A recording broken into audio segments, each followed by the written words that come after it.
Dear students, आज का हमारा टॉपिक है फिगर्स ऑफ स्पीच में मेटाफर फिगर्स ऑफ स्पीच यानी कि रूपक अलंकार। रूपक अलंकार किसे कहते हैं, हम पहले इसकी परिभाषा पर चलते हैं। तो इसका पहले परिभाषा देखिए।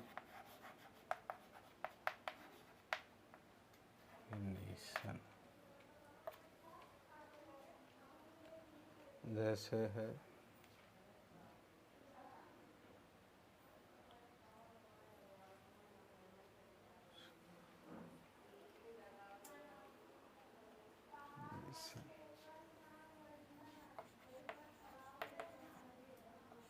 metaphor is an implied simile. Metaphor is an implied simile or implied comparison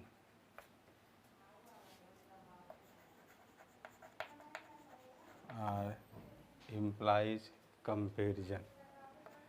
यानी कि मेटाफर इज एन इम्प्लाइड का तो अव्यक्त से है, जो गुप्त हो, अव्यक्त सिमिली है।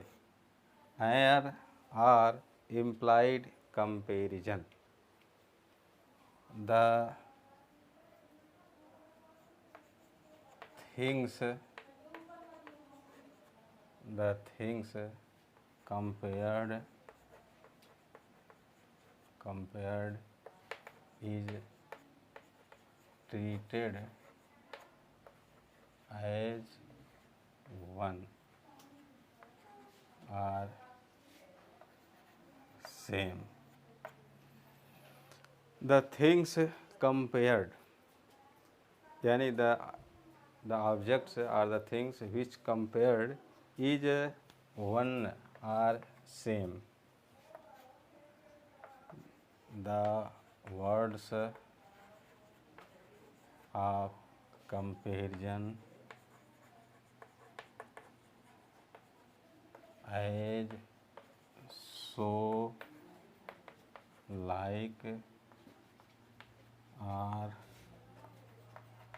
not used।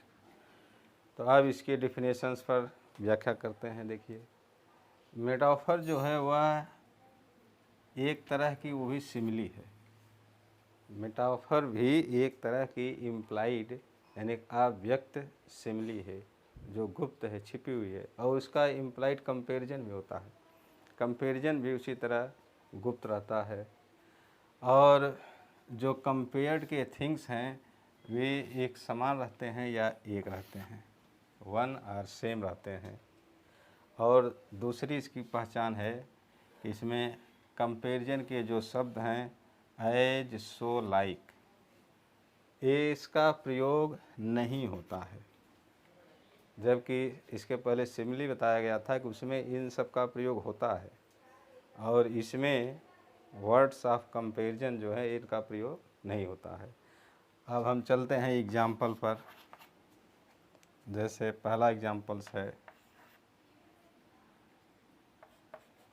The camel is the shape of desert. दूसरा पहला एग्जाम्पल जैसे है कि camel is the sheep of desert, यानी कैमल की तुलना जो है शीप ऑफ डेजर्ट से की गई है, और इसमें कंपैरिजन के जो शब्द हैं एज, सो, लाइक, इनका इस्तेमाल नहीं है। दूसरा जैसे एग्जाम्पल्स है कि कालिदास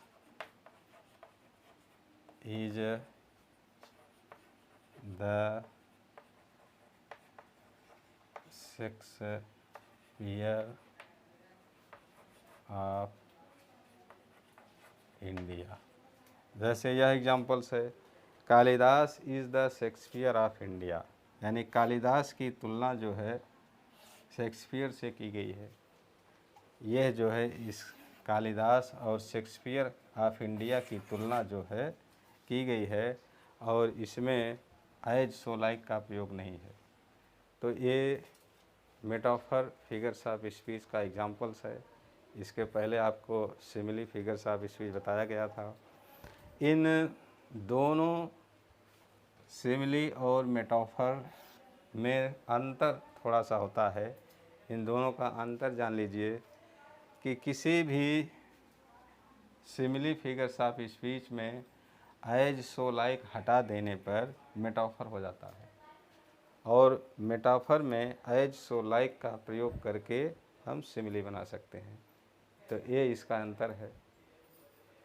अब अगले टॉपिक्स में जो है हम आपको नेक्स्ट फिगर्स ऑफ स्पीच का हम लोग अध्ययन करेंगे। धन्यवाद।